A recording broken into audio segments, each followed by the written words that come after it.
not possible because judges are not usually available to make an immediate ruling. The normal procedure is to continue with the deposition with objections and requests for certification being made from time to time. The reporter is responsible for noting the request of certification within his or her notes and on the information sheet. When the deposition is transcribed, a separate certification of the required questions will be completed and included in the deposition. Okay?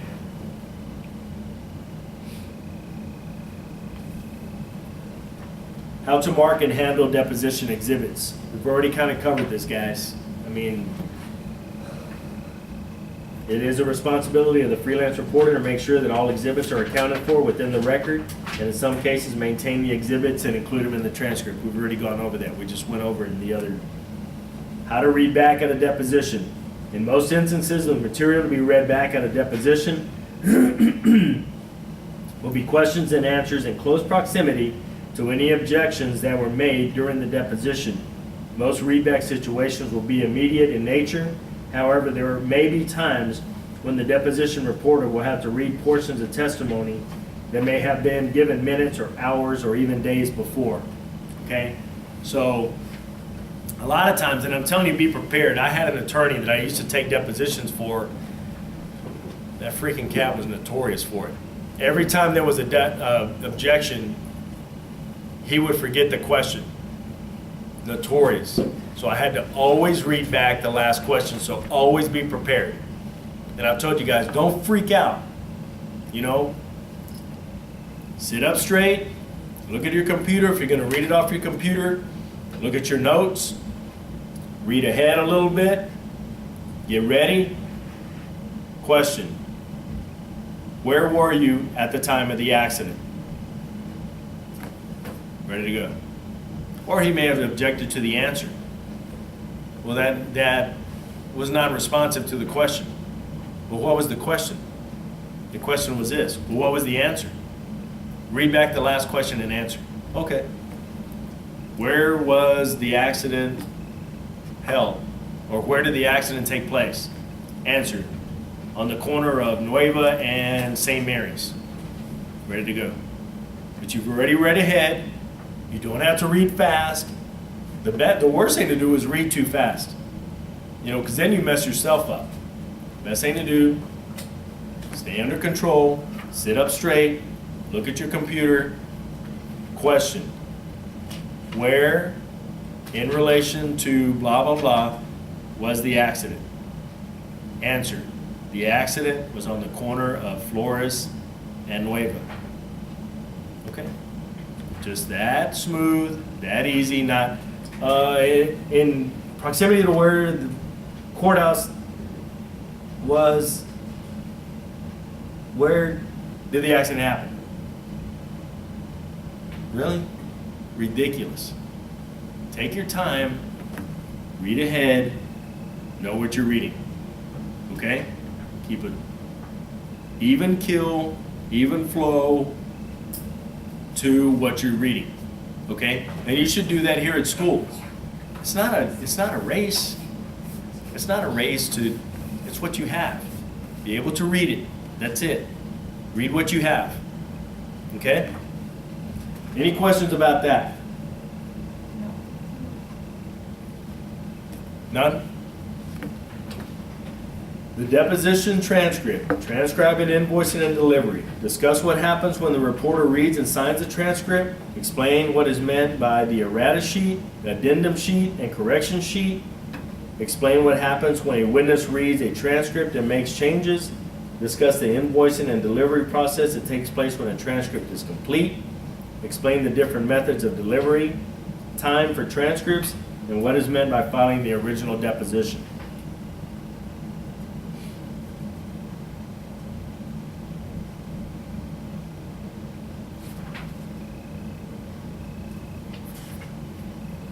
Reading and signing the deposition transcript. Transcripts from a deposition may require the deponent, the person who gave the testimony under oath, to read the document and then sign it. Such reading and signing may require some extra work on the part of the court reporter. If the attorneys have not stipulated that the signature and filing of the deposition are to be waived, You must obtain the signature of the deponent, the person who gave testimony. Lawyers normally discuss the reading and signing of the deposition in advance. Expert witnesses more frequently choose to read and sign their testimony than do laypersons because of the technical nature of their testimony. Getting the witnesses to read and sign the deposition is sometimes time-consuming, and the reporter has to make sure that he or she obtains a signature in plenty of time for the billing, filing, and delivery of the copies. If reading and signing are required, a form letter should be prepared and sent to inform the witness's attorney that the original deposition is available at your office, ready for your client to read and sign. If you receive no response from the first letter, a second letter may be necessary. Usually you don't have to worry about any of this stuff. The office takes care of it for you. Okay, so when you go work for a firm, usually they'll take care of all of this stuff.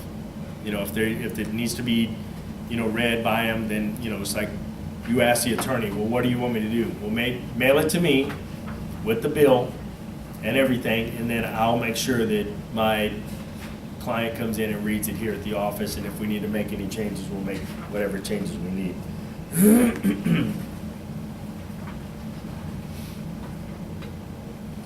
If a witness does not read and sign the deposition before a transcript needs to be filed, it is not your fault. You have done everything you can do to get the witness to read the document.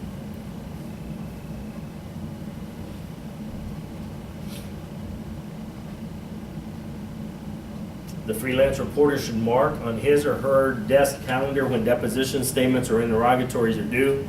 I mean, if you're going to work on your own, then you need to know all this stuff. Do I recommend you work on your own when you first get out of school? Absolutely not. Okay? There's way too much to know to go out on your own.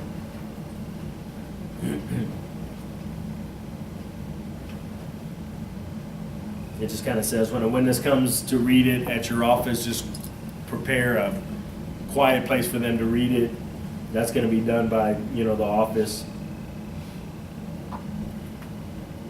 No matter how careful or busy reporters may be, occasionally undetected errors occur within a transcript.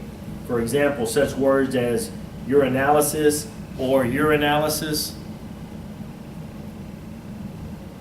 totally different meaning there. Okay? Or curve will appear. Sometimes, too, a transcriber's or reader's notes transposition of letters or mishearing may be overlooked in proofreading, such as common errors of now or not, stuff like that. Any deponent is permitted to correct any errors that he or she claims are present in the court reporter's transcript. In some jurisdiction, corrections are made directly on the original deposition and initialed by the witness, but more frequently they are listed on a separate sheet that's called the errata sheet. And that's at the end of the deposition. Okay? So there's the errata sheet and the certification sheet, okay? And what they do is it has line, page, line, column, okay? And exactly where it is and the sentence it reads and what it reads, what the correction is, okay? And I'll try to ask the reporter to bring an errata sheet when he or she comes. You in the front. Is an errata sheet included in the number of pages that you charge for? Yeah, I think it is. Yeah. You in the back. Do you? I don't. So we don't change anything in the transcript, even with their corrections. You leave it alone. What's that? When they make corrections, they'll put that correction page, the errata sheet, at the end of the deposition. That justifies the changes. We don't go in there and change the transcript and produce a new one. No. No. It's just the changes that are made. So it gets filed. It gets filed with the clerk of the court or whatever. So those changes are made. So you don't produce another Can you make the transcript. changes to the copies as opposed to the original? Can you make changes to the copies? They're all the same. No, it's all the same. Everything stays the same. Everybody stays the same.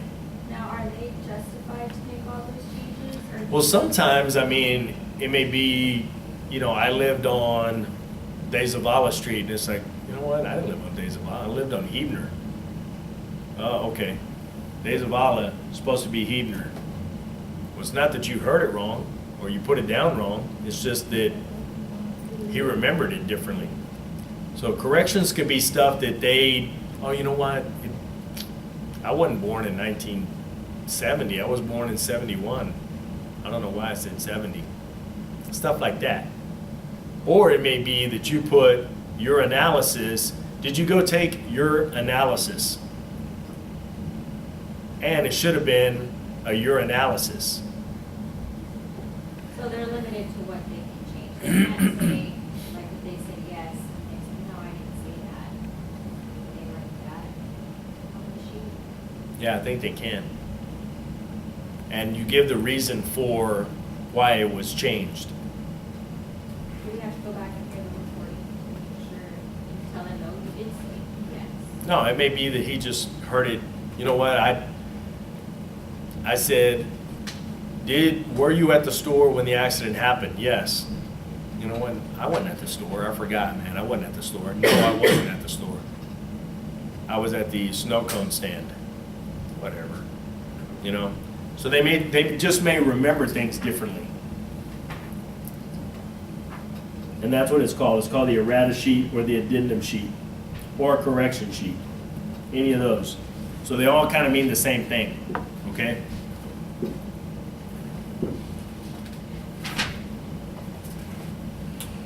And that's what it looks like. 22.5 on page 188. So it has the page number, the line number, and the reason for the change. So they have to give the reason for the change. Okay?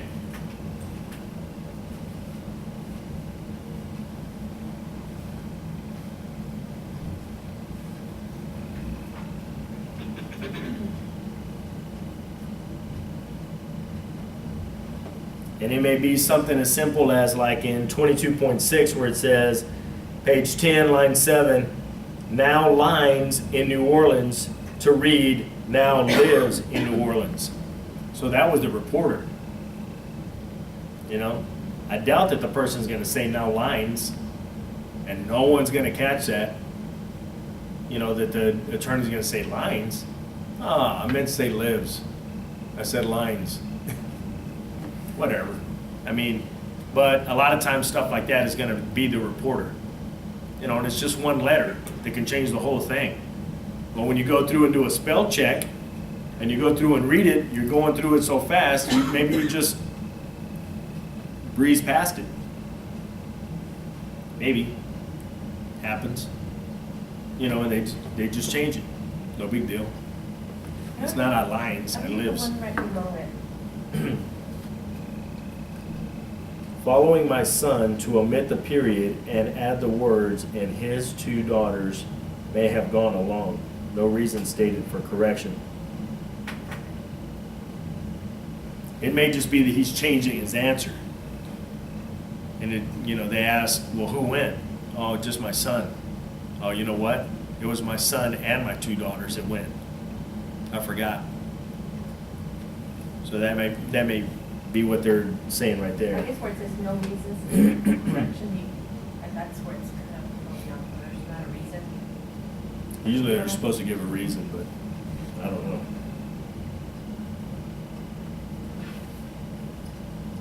Okay, any questions about that? No?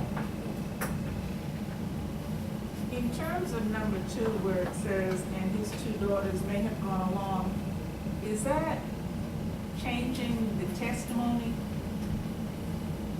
Yeah. Yeah. So that's why I said, I mean, they may have asked him, well, who went to the store? My son. Well, it should have been my son and my 2 daughters. So instead of now, he has it in quotes, my son, now he has, and my 2 daughters. And his 2 daughters may have gone along. So yeah, it may be that he's changing his testimony. You know what, I forgot that my 2 daughters went. It wasn't just my son. Can't that be a problem, though, like, where that stuff was a problem? I'm sorry? How does that affect you if that comes up as a problem? Or now you're changing testimony, you didn't say Well, anything that's about up to him. I mean, that wasn't something you did. That was something he did. You know, so that's not on you. it? Or I still sign off on it? No, they will. And that's why they give the reason for why they changed it. And usually they'll say, I forgot. I needed to change it. Because we don't make the changes, those are the changes, those Yeah. are the corrections that are put under that. Yeah.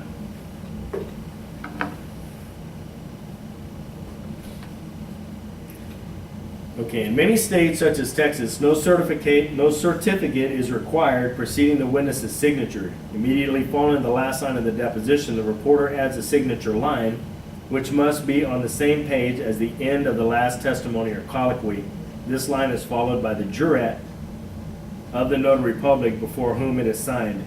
Neither the signature nor the jurat should appear on the deposition if signature is waived. An example signature page used is states in which a certificate is not required before a witness's signature is shown on 22.9.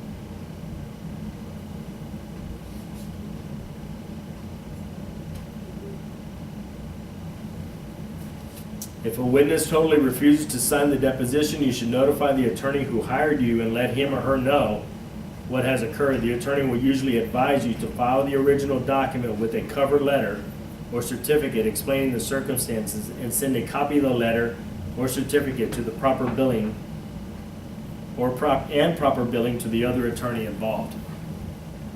Okay? So if they agree that it needs to be signed and this guy's just not signing it and it's, come in time, because you only have so long before it needs to be filed.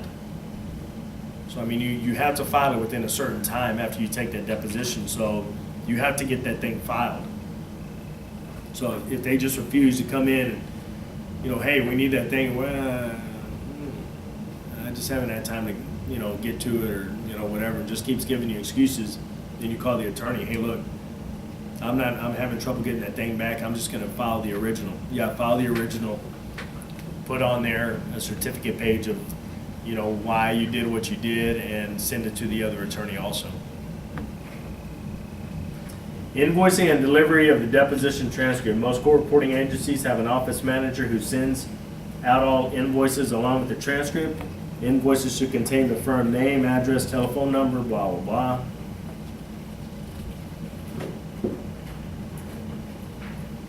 Although most attorneys are very prompt in paying for the services that they employ from court reporting agencies, some wait until they are paid by their clients before they pay the court reporting agencies.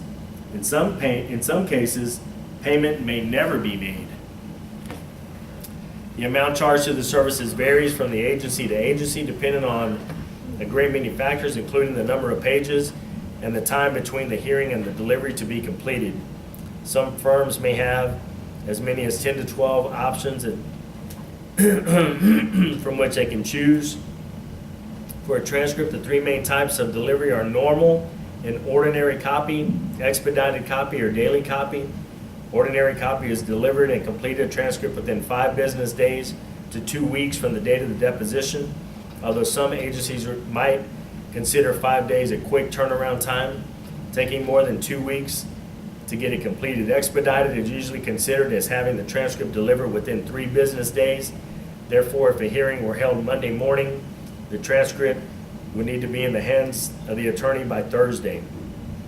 Daily copy usually implies that the transcript will be delivered by 9 a.m. on the day following the hearing. However, some firms offer a daily rush copy that would ensure the delivery by 9 p.m. That's when the price really goes up. when they get it that day. You know, but you may be working, you know, and it may not have been that long. It may have been an hour, 40, 50 pages. You know what, I need that thing by 9 PM because we have a hearing in the morning on this very thing that we took the deposition of. So I need it tonight to make sure that, you know, everything is there, I'm ready to go, read it, okay. Immediate copy is another alternative, a daily copy, and is more viable option with real-time reporting. Immediate copy means a delivery of a completed transcript at the end of the hearing or deposition. However, portions of the transcript may be delivered on an hourly basis. So they may want it. You know what, I just want a rough draft. Well, everything's not gonna be in there that's correct. Well, you know what, just send me the rough draft. I want a rough draft of what you took today. Okay. So you go in, you've already done it. It's already in, you know, real-time form. So what you do is you go to print options, select the PDF, put it in a PDF file. Remember we discussed that QPDF? You did download that QPDF, put it in a PDF file, it goes to your documents. Now, more than likely, you're at the court reporting firm, they have Wi-Fi, you know, so you just go on to your internet and email it to them. You let them know of that charge though before you send it to them. Well, you know how much it's gonna cost? No, I don't really care how much it costs. I need it. I need it now. Okay, well, and if you don't know exactly, then you call that firm. Hey, look, he wants a rough draft right now. You know, and I can send it to him right now, or I can put it on his thumb drive, or I can send it to him in a PDF file right now. Okay, let him know it's gonna be $10 a page. Even though it's rough and it's not cleaned up, you can charge that much for it. Yeah, he wants it right then, yeah. You know, just let him know. I mean, I can go through and kind of, you know, and that's where you use, in the Eclipse class, where you can go through and correct, you know, all those little corrections that you need to, things that didn't come out, and you can kind of correct them right then. Just tell them, hey, look, I'll go through. You already know how to do the speaker identifications. You go through, highlight it, push F2, speaker thing, put it in there, global it to where it globals throughout the whole thing. So attorney 1, all of them is Mr. McReynolds. All of attorney 2 is Mr. McVeigh. So you go through the whole thing and it does it. Not attorney 1, attorney 2, and leave it like that. You know what I'm talking about? Okay.